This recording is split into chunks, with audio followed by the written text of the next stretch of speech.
Greetings to our viewers in Kenya and around the world. Welcome to the Headhunter Show with me, Laban Cliff, coming to you from Kofisi right here in Westlands. Always a pleasure to partner with these great folks who offer fantastic, unique spaces where you can come and enjoy your working space, redefined modern spaces of work. So for today, we are honored and glad to continue the progress of what we speak about at the Headhunter, which is basically helping you to get ahead. And how do we do this? Is by inviting experts right here who can expound on their various expertise regarding human capital development, training, recruitment, the works. The gentleman who I'm going to be speaking to next is a good friend as well. Having worked for various multinationals, General Electric, East African Breweries, it's a Diageo subsidiary, just to name but a few, and of course currently right now with Living Goods. Let me not preempt what he's going to speak about, but take a look at his profile.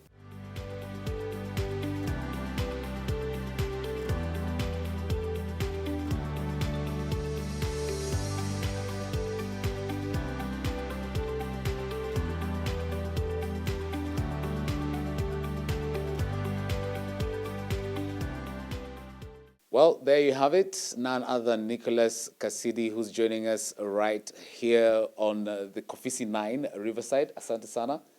Thank you so much You can for tell having me. I'm glad to be here.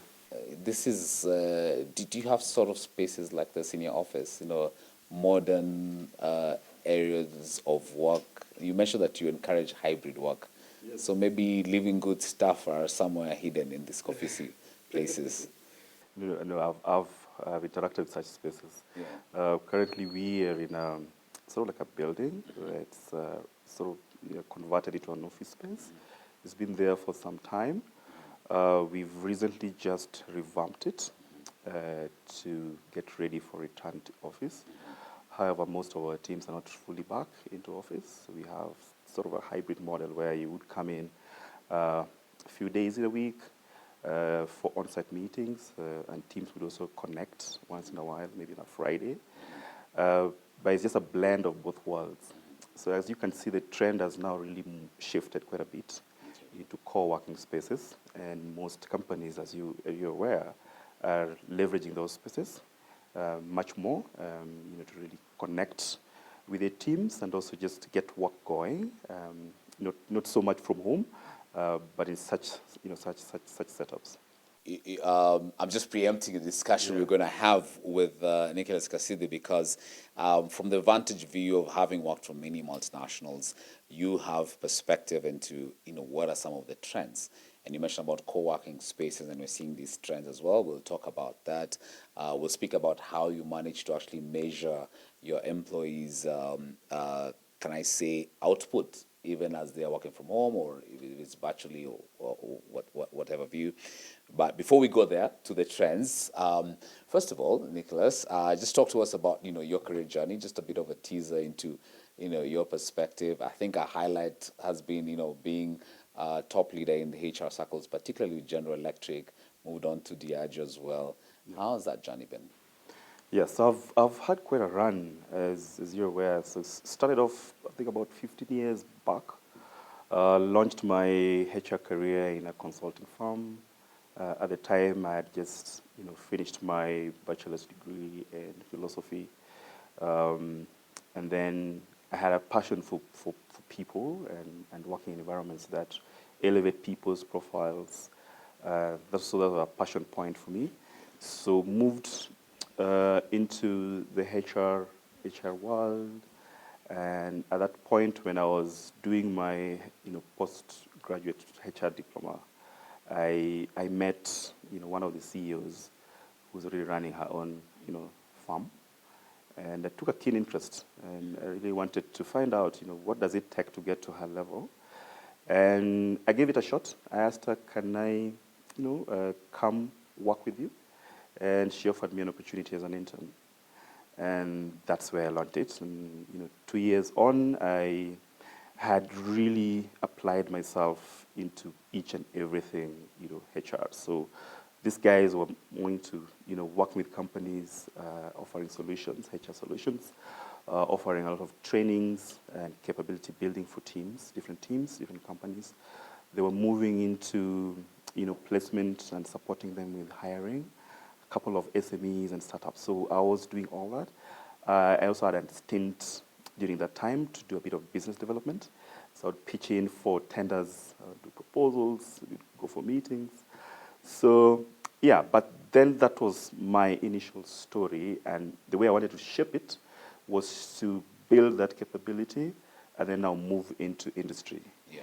And at the time, I had, like my top 10 list of companies. Let's not even talk about where they are right So- now, but let's just look at that list again. It shows a bit of focus because you mentioned that you're given an opportunity to be an intern, but you already had a list in mind Yes. of where you actually want to go and work.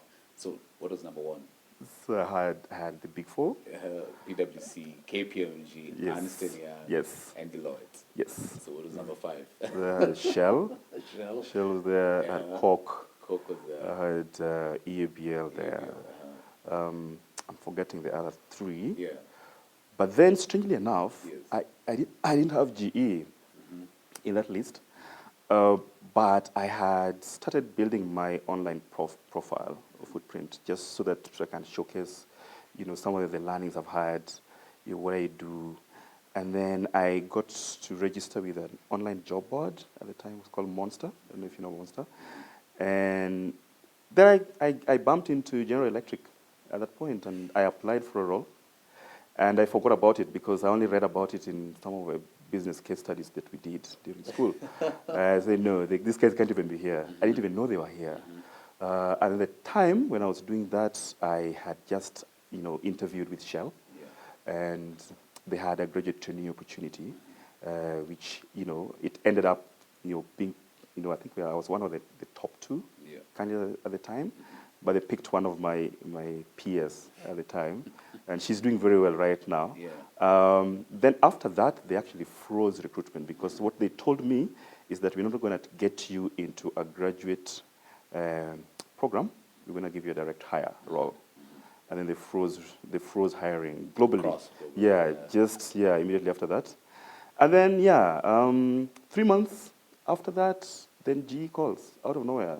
So someone from their Dubai office give me a call like, hey, you applied, we'd like to have a phone interview with you. Would you be open? And that's how I got into GE. And then really just launched my corporate career, moving into talent, hiring, and sitting at the Africa level with visibility to help GE grow into new markets by identifying talent in all those markets. So name it. I mean Nigeria, South Africa, Egypt. Part of there were others within the Middle East, likes of Saudi, Dubai, Abu Dhabi, and all that. Then 5 years on, I was leaving when I was heading now, talent acquisition for Eastern Africa, which was looking at all those markets within Eastern Africa, but within, based in Nairobi. Then, yes, I left GE, I think around 2014, then moved back into consulting. In the consulting, I was really launching back because with a bit of my experience, having expanded my networks quite a bit into the multi-sectoral environment where GE was playing. So whether it was in healthcare, it was energy, oil and gas, name it. Great. So that confidence really helped me build that as a headhunter myself. Great. A Pan-African headhunter. No wonder you're on the Headhunter show. Yes. Yeah. So that really helped me sort of have that, bird's eye view, bringing in the expertise from some of the G markets and the countries we've worked with, and also leveraging my networks I already built across Pan-Africa to help other companies identify talent that they need at the time. And then, 18 months on into that bit, Diageo came calling, and then I went back into corporate as head of talent engagement for Diageo, leading the full circle talent from learning, mainly recruiting, across all levels, and that for me was really exciting, because working in a manufacturing setup where you have your factories, you have technical people, you have marketers, and then you have a blend of all this. And your work is really to get people who can play into this sector, which is fast moving. Was quite challenging at the beginning, but I really applied myself very quickly.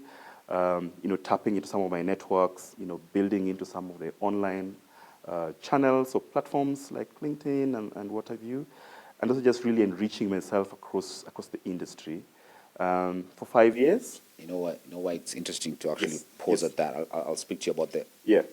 the trends. You say you read about GE, and of course, there's amazing case studies from the likes of Jeff Immelt, Jack Welch. But there's a beat or there's a conversation aspect in the sense of that you have some multinationals preferring to recruit their candidates from particular multinationals. Yes. And that has been a conversation around East Africa where you find that, no, wait, if I have a candidate perhaps who's worked for EABL or vis-a-vis a startup, you're more inclined to that candidate who's worked for that multinational if you're a multinational hiring.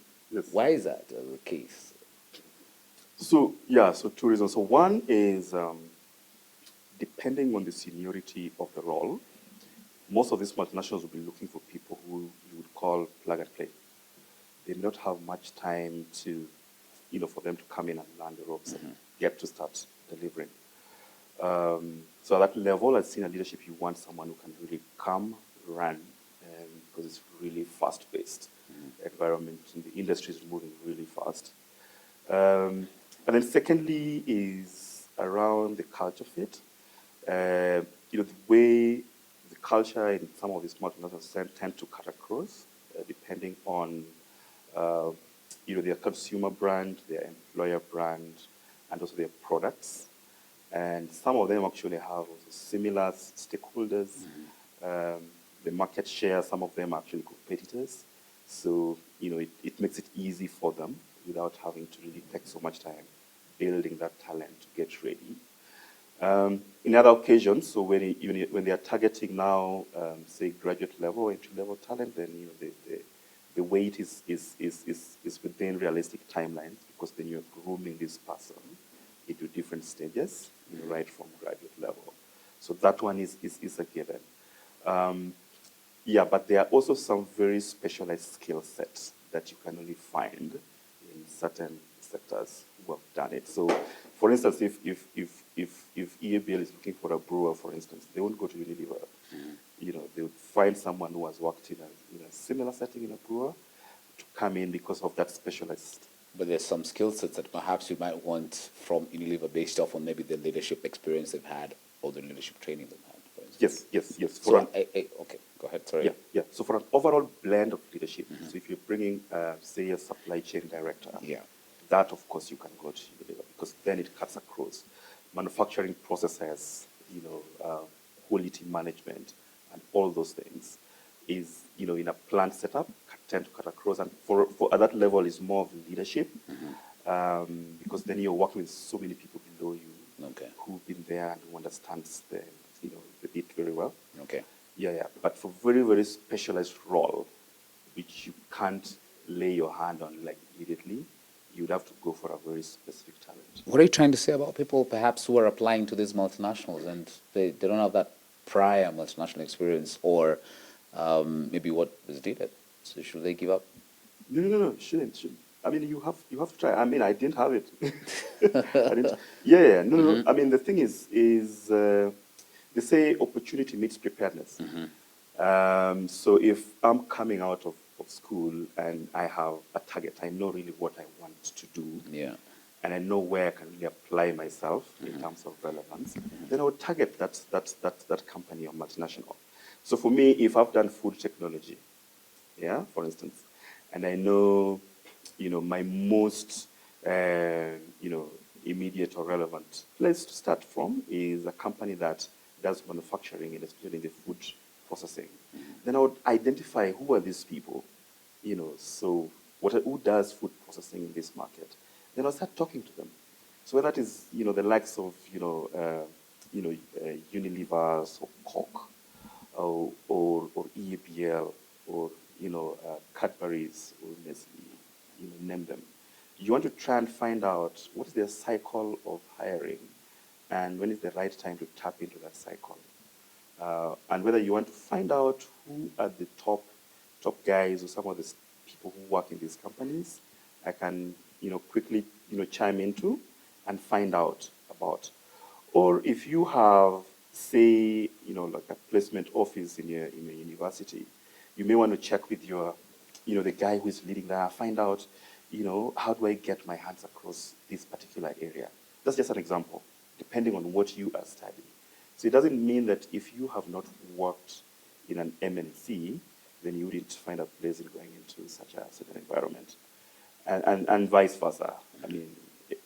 These days there's so many other startups that are really, really, really emerging, and they're giving the multinationals a run for their talent, if not money, because of the potential that they pose, and the opportunities that they connect, especially for people who are starting out.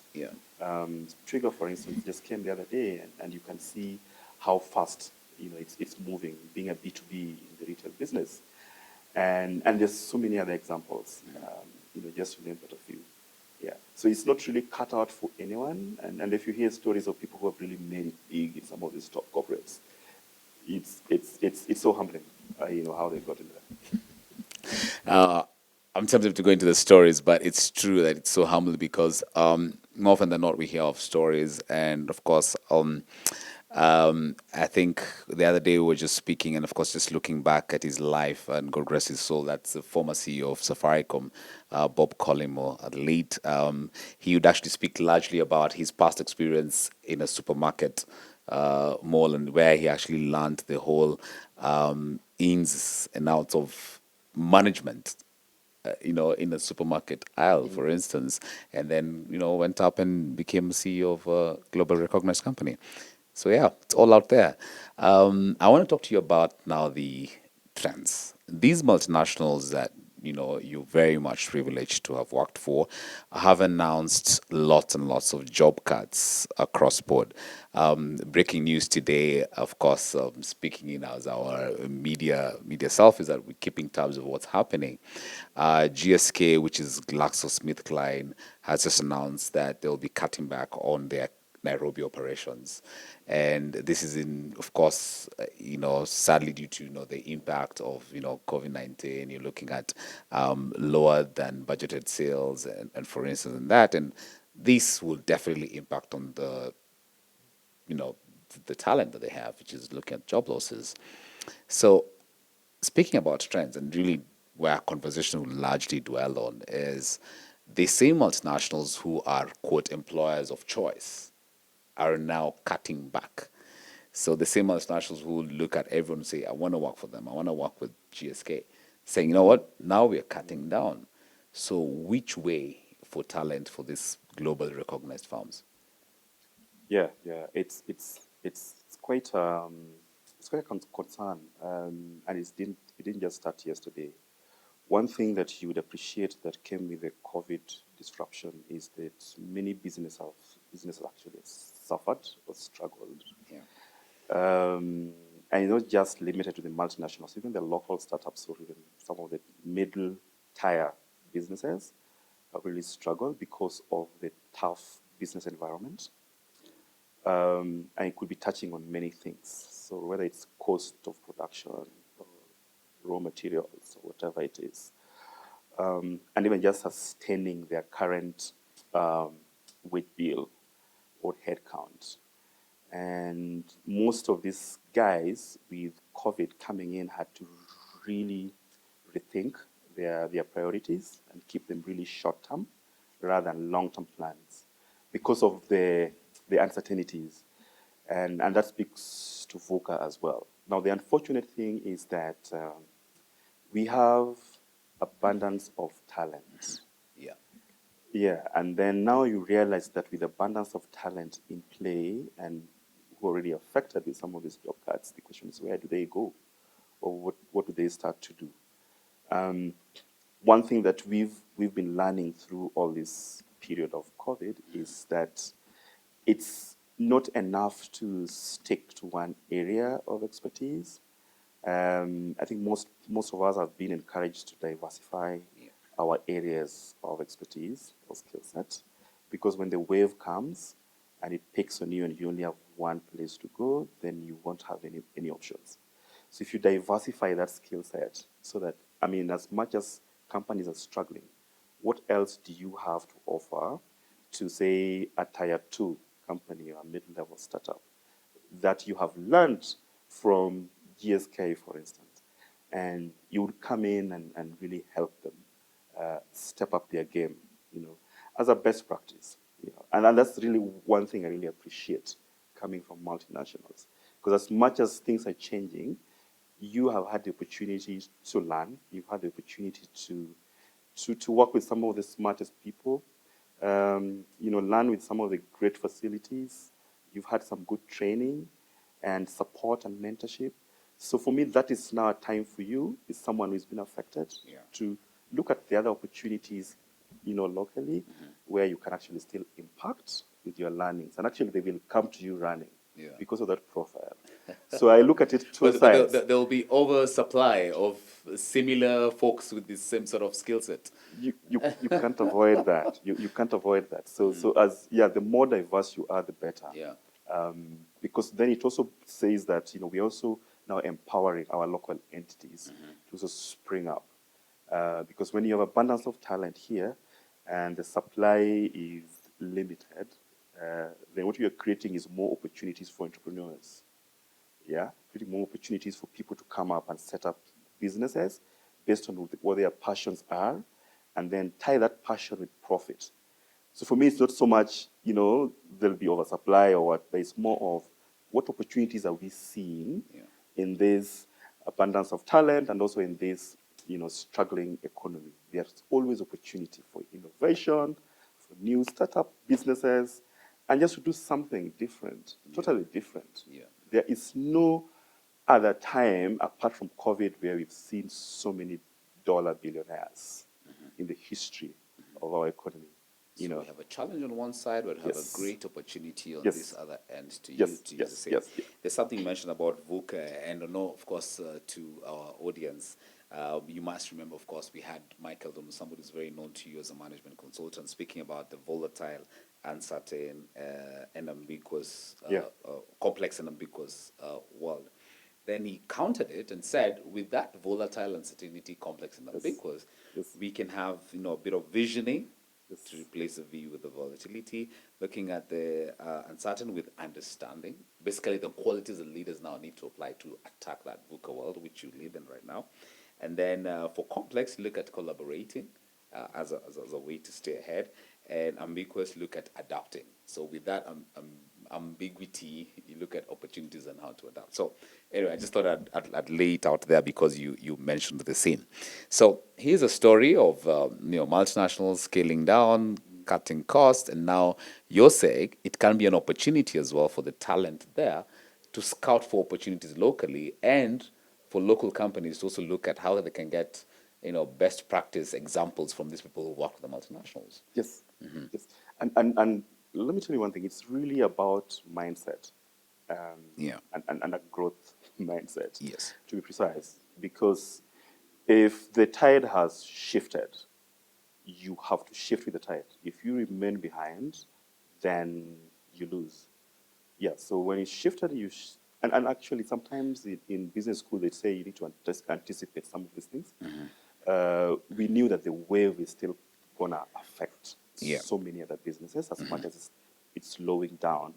It's more of how quickly can I adapt to the new environment, work environment, so that I can still remain relevant. It doesn't mean that when I've been affected by this wave, and because I'm working for this top company, then I'm now irrelevant. It's more, can I reimagine how, I go to market, as a person, as a brand? Who knows me? Who do I know? And how do I tap into those opportunities or those experiences of people who I know have gone through the same tide and are still really thriving in what they do? Yeah. So for me, it's always an opportunity, and being quite an extreme optimist in all this. situations really helps to keep you sane. Otherwise, you can run mad. Yes. Speak of people running mad. I mean, mental Yeah. health has become a very critical aspect. Yes. As much as we're talking about, like job losses and Yes. stuff. Announcement on redundancies as well. It's an opportunity for employers now to be a bit more empathetic. I don't know, maybe now at Living Goods, which is not something we've spoken about, how you're applying that bit of ensuring that, as much as you're encouraging your staff to grow as well, you're still taking care of encouraging your staff to perform, you're still taking care of their mental health aspect. Yeah. So we are really big around health because our business around the organization is really more into uh, supporting community health systems with partnership with government.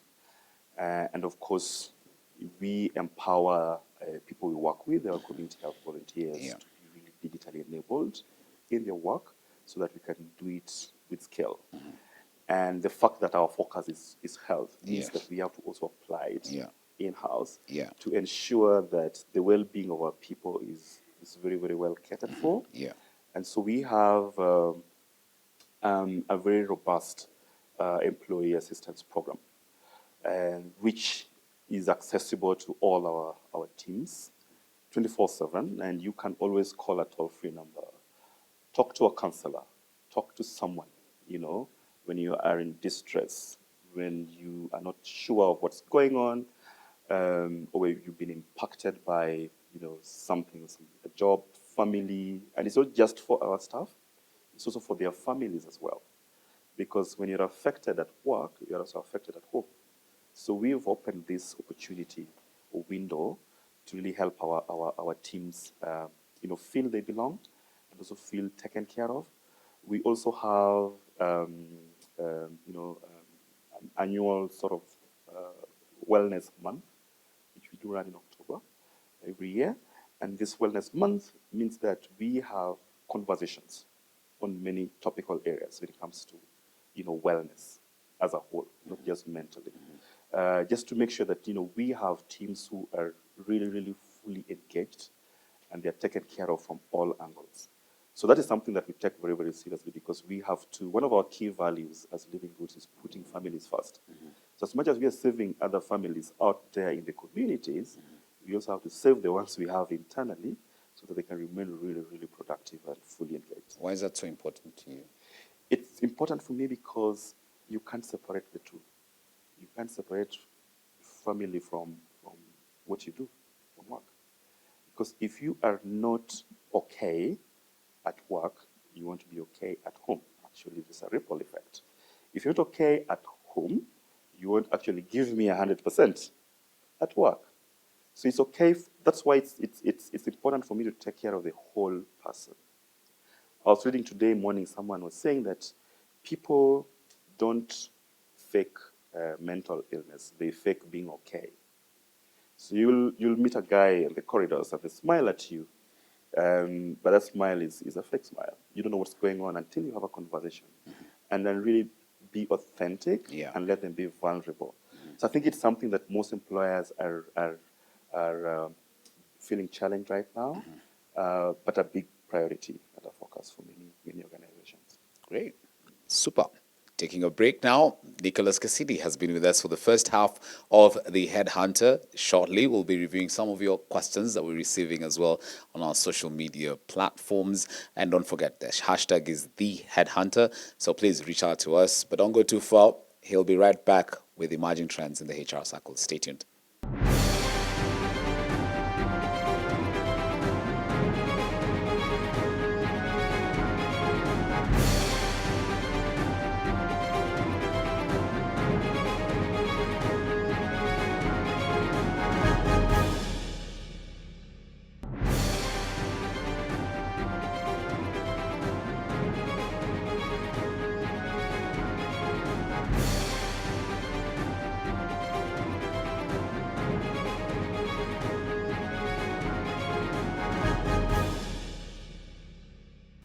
Welcome back to the Headhunter with me, Laban Cliff, coming to you from Kofisi, our partners in this program.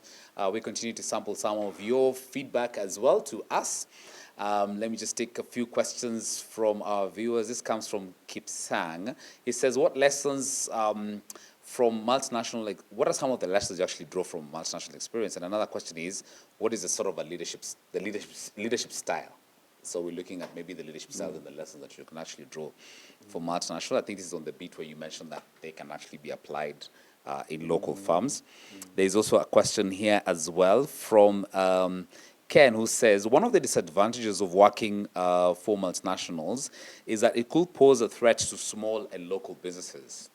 Now, there could be the risk of conflicts between MNCs and the countries operating on in due to the potential fragile political climate. Now, where do we draw the line in terms of avoiding the conflict? I think this is looking at the government relations and how multinationals come in perhaps and would like to stamp the authorities as opposed to maybe what might not be in line with the government of the day. So it's just quick responses, quick fire responses onto that. Yeah.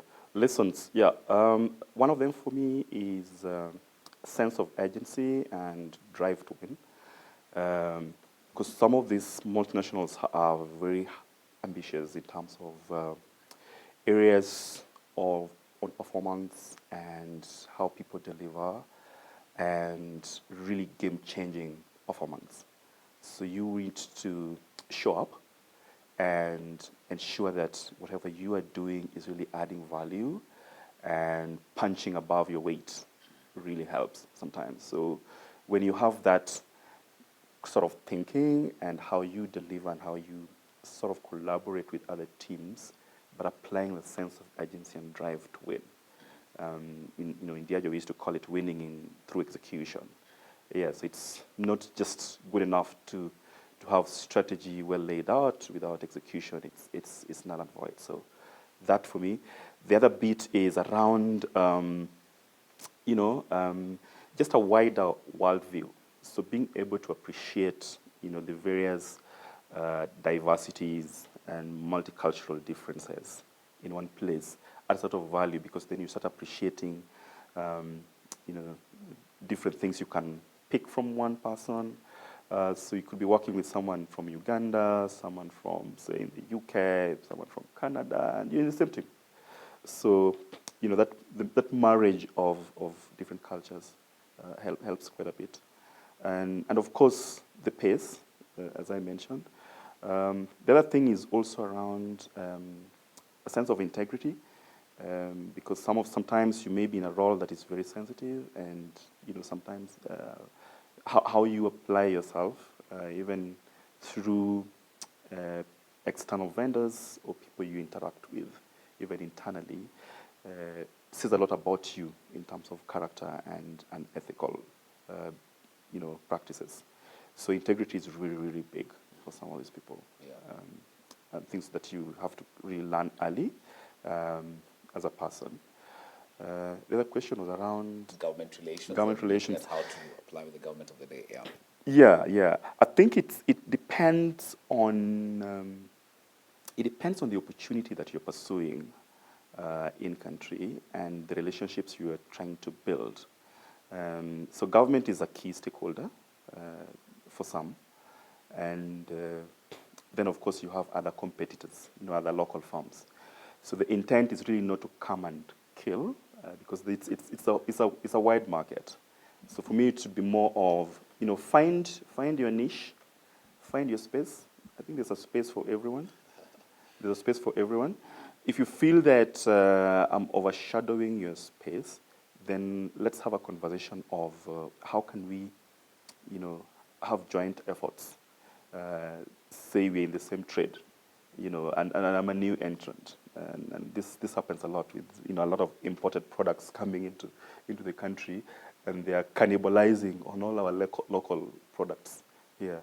So the question is, how do we work together so that we leverage? Because we are trying to target the same clients without me feeling like now I'm being belittled because someone with a big name has just come, or Big Brother has checked in. So try and find your footing early and with the people who really matter, with the key stakeholders who can really help you get your business. Because I know some companies or even some multinationals who have come in and have left really quickly because they didn't land well Yeah. So you need to get your research well, Yeah. get to understand who are the key people, and then come through. More often than not, you find multinationals coming in with a bit of the,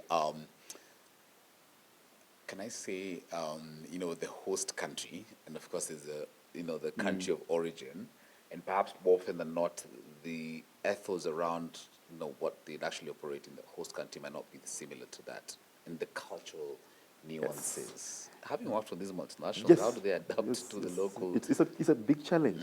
It's a big challenge. Some of Yeah. them don't take time to understand the nuances Yeah. on the ground. And that's why it's helpful to get local representatives Yeah. who would then advise you Yeah. on how to go about it. I have a case, when I was with GE, we had, Ethiopia just was setting up. And at that point, they needed to sign a company to country agreement, GE, and I think at that point the global CEO was coming, and in Ethiopia, it doesn't matter who you are. If you are the CEO of whatever and coming into Ethiopia, you have to have a local representative being at the negotiating table. So you wouldn't go there alone as, hey, the CEO of so and so. Yeah. Let's get this deal done. Yeah. And actually, when the prime minister is talking, then they'll be talking to you, the local person, and then advising the CEO. So it's vice versa.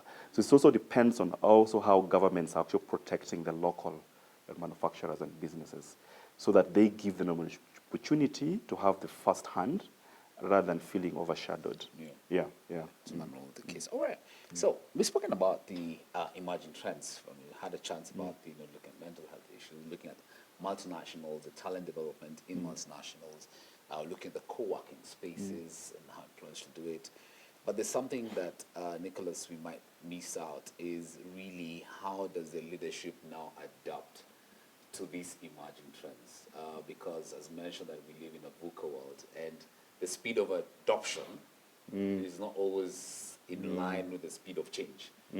So as a HR advisor, I don't know what are some of the aspects or advice you'd actually give, to culture champions, to CEOs and HR directors, to really how to actually ensure that they can actually stay ahead in all these aspects. Yeah, very, very true. So a couple of surveys have recently surfaced, I think even during the COVID time, where most of the employees, actually almost 60% or 66%, were saying that they value trust a lot, especially trustful leaders. But some of them felt that they're not being trusted enough in certain decisions, or they don't trust their leaders to make the right decisions. So as leaders, it's a challenge, because then you have to win the trust of the teams that you're working with. If you are a people manager or line manager, how are you,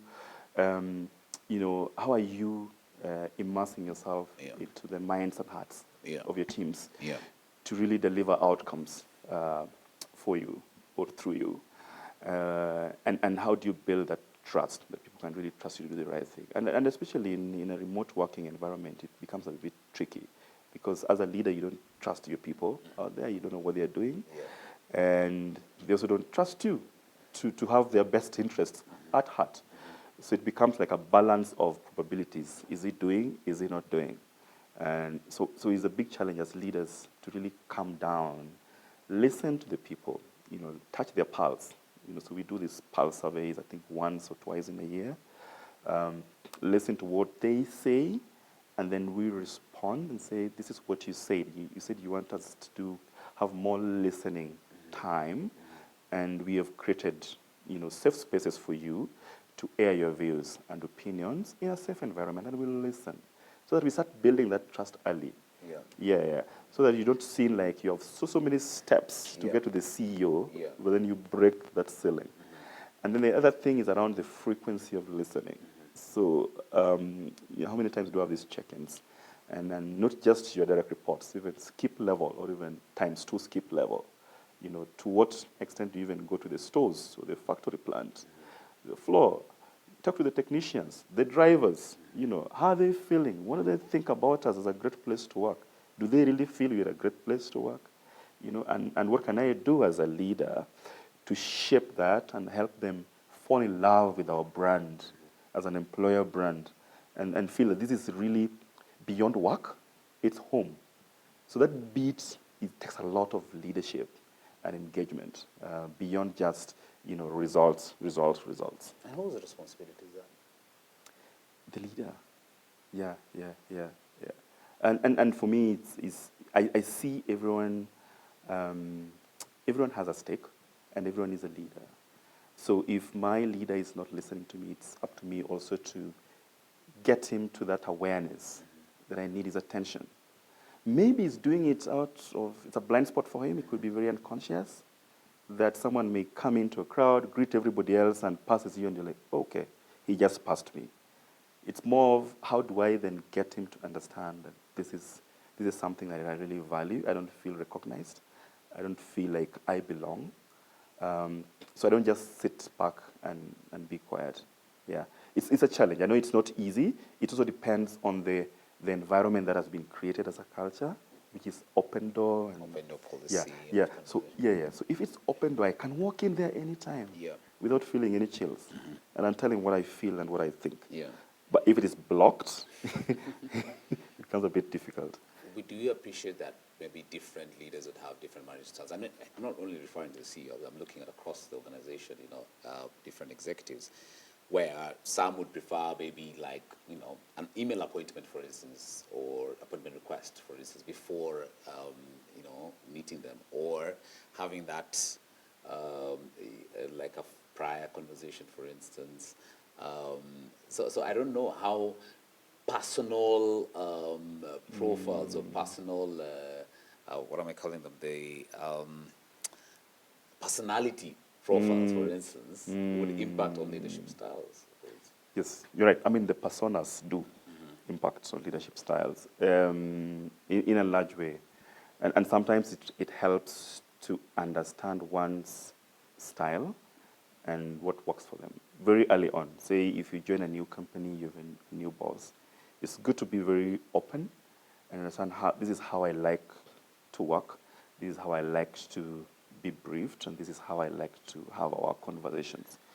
Some would be like, hey, okay, Mimi, I'm not a guy of emails, just call. Because if you write that email, you'll wait for days, yes, and you're frustrated that I'm not responding, but it's not my style. Yeah. Okay? Some would be like, no, it has to be on email. I don't appreciate phone calls. That is not formal, it's casual. So you have to learn that. Some are like, if you have an issue, just walk to my office. There's no problem. Let's have a chat. Let's get it off, done with. It's good to understand those leadership styles because they actually make or break whether people want to stay in that company or not. People don't just leave because they want to leave. It's because of the impacts of leadership. And in many times, it's around people management, and which makes the environment become a bit unhealthy. But sometimes the solution is very simple. We don't communicate enough, or we don't understand our styles enough, or we are not allowed to challenge upwards enough. So this thing called, which I learned earlier on, called reverse mentoring, that I can actually mentor someone senior to me and get them to understand and appreciate that, hey, you know what, between us, we are like 2 generations apart. I'm more of a geek person. I understand this online space very well. I can help you sort out an issue very, very quickly. Just let me know how you can me to sort you. And I can show you how to do it. If you're a leader who is open to that, that's called reverse mentoring. Yeah. So it's a challenge, for us leaders to apply that reverse mentoring with our teams and be vulnerable. If I don't know, show me. That's quite hard, I'm telling you. The aspect of just walking up to your boss and saying, okay, well, I feel like I should mentor you. Okay, maybe that's not the words you might use as well, but I think it's in the approach and the way they do it. And that's where the cultural nuances really play. And so we've spoken about the personality. I'm talking about now the culture bit, particularly in the region. I mean, we've not trained our youth to actually speak up against their leaders, for instance. It's always a yes sir, yes madam sort of a situation out there. Traveling out of the country, you'd see a bit of, no sir, I think we should do it like this, or I Yes. strongly suggest, allow me to disagree with you. Yes. My feeling is that, we should take this strategy as opposed to that strategy. Yes. So with this multinational infusion, can we see like kind of a blend, of the blend with the Western culture, for instance, in terms of management? There's a blend, and there's also a lot also speaks to the schools we go to, because then these things get nurtured early. The, the fact that you can speak up. When you're growing up, going to primary school or whichever school, did you have a chance to even raise up your hand Yeah. and ask a question or even challenge the teacher?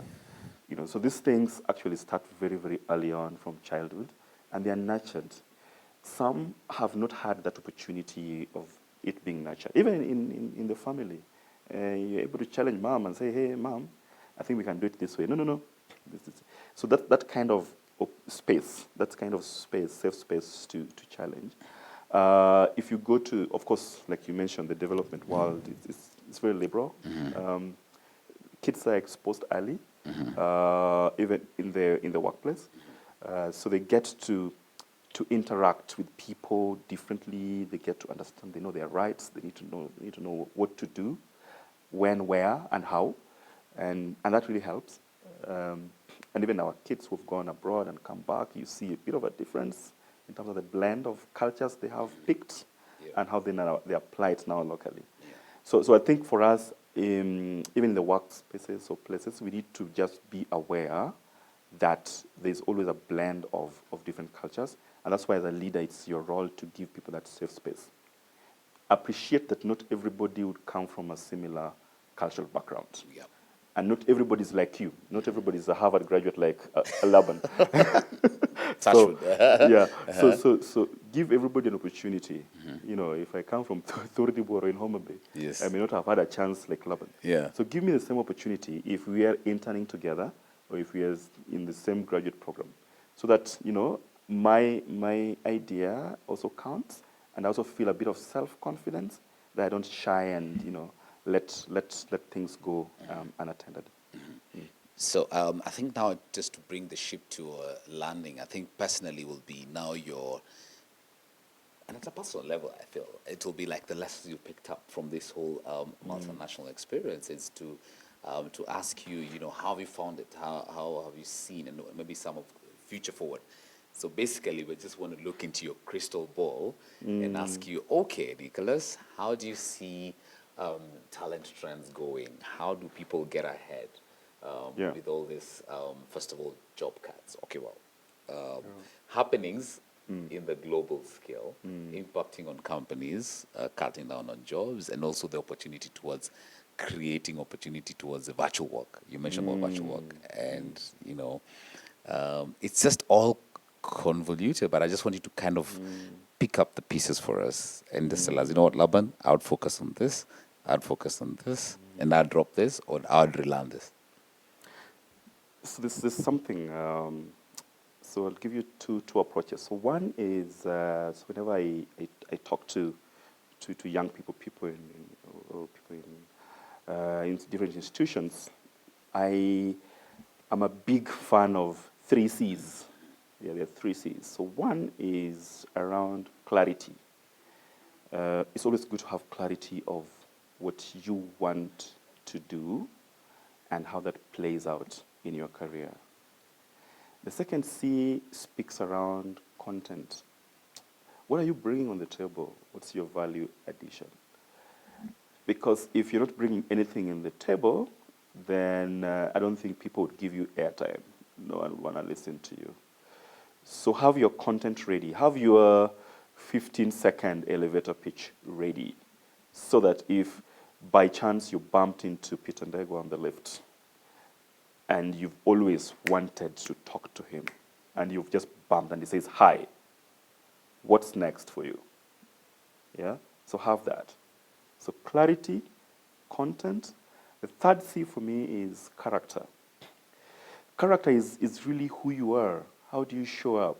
what's your attitude? If I give you an opportunity today, will you walk out on me the next day that you're tired and that's too much work for you and you need to go home and sleep? You need to be very clear how you are shaping the person you are becoming. Yeah. Yeah, because, all of us started from somewhere, and we had to really rise up to the occasion, take the challenge, take the hard job that no one wants to do, because it is really important to the business, run with that job, take that project which is coming and no one wants to go into it, be the first one to raise your hand up, go with it, go on a volunteer opportunity with no pay, don't ask how much are you paying, go do it, apply yourself, get that experience, then the money will follow you. Yeah. So for me, if you apply those 3 C's, Yes. then you're cutting it. Great. So let's go over it again. You mentioned about clarity, content, and character. I think normally we'd ask our guests about the top 3 hires and the top 3 key, what can I say, aspects you look out for. And I think you've narrowed it down quite well. So clarity, content, and character. So I think that's a good place to draw the ship to a landing. This is more of a personal question, and it will be like, what next for Nicholas? I mean, you seem to have worked for all the best multinationals, and particularly in Nairobi. So are we going to see you somewhere in Australia? I'm told Australia is hungry for labor. You've not spoken about global mobility. Which countries are on your radar, for instance? Because I think now you're cut for the world. Yeah, no, yep. I think it's an open check. Yeah, it's an open check. I mean, we go where the wind blows. It's no preference, perhaps. No preference at the moment. It's a highly digital world, and remote can work anywhere. I can be working in Canada, based in Kenya, without really having to physically be there. So I think I keep it very, very open. Whatever comes, so long as it's within my passion point, I still rally with it. Yeah. As long as it's within my passion point, you'll still go with it. Yes. And what are some of the aspects? Let's just look at now as an ideal candidate for a global mobility job, for instance. What would you look for? What will be your maybe non-negotiables? Of course, now it's family, and then of course you have a whole career to take care of. At a personal level, what will you say? You know what? For you to hire me, you must have this and this and this. There are many dependencies. So if you want to take me to Australia, of course, there's so many dependencies. Yes. So you want to take care of my full clan. Yes. So I come with a full clan. Plus your extended family as well. So cutting the story, say, hey, it's just me you want, and then you forget about my clan. Yes. So I have a full clan and say, hey, so education, these kids. Yeah. My spouse, what happens? Yeah. And of course, what are the prospects for me? Yes. When I get there, is it 2 years? Yeah. Is it 5 years? And then what are the odds of me, coming back halfway? And how does that affect the rest of my people? So there's so many dependencies. So you also want to look at the cost of living there in those countries. Would you still survive, and would you still do what you need to do without really thinking how best to rework the plan? So I would look at those dependencies very, very closely, so that they we tick all the boxes. And it also depends also on which level you are in your career. If you're a single guy, you can wake up tomorrow, pack your bags and go. I mean, what do you have to Which lose? can be a very difficult, different, yes. It's very different. Yeah. But in the phases, there are different phases in life, so you have to consider a couple of things for you to make that tough call or decision. Yeah, great. Nicholas Kasidhi, thank you so much for your time as well. It's indeed a pleasure to have you on the Headhunter. And we look forward to many more conversations the same. I know our viewers would love to look you up, so please make sure you get him on Nicholas Kasidhi on LinkedIn. And of course, we shared his profile earlier. Please do feel free to reach out to him and take a few more on the 3 C's. Perhaps it'd give you another beat. Maybe now look at the D's and converse. But I feel like the 3 C's really stand out as aspects that have actually guided you in your career to date. So stay tuned to the Headhunter. We'll have a lot more lined up for you. If you missed the show, don't you worry. You'll get more of this on our YouTube pages as well and our digital platforms. From me and, of course, the entire team that has made this production possible, it's goodbye from Kofisi, Nairobi. And till next time, see you again.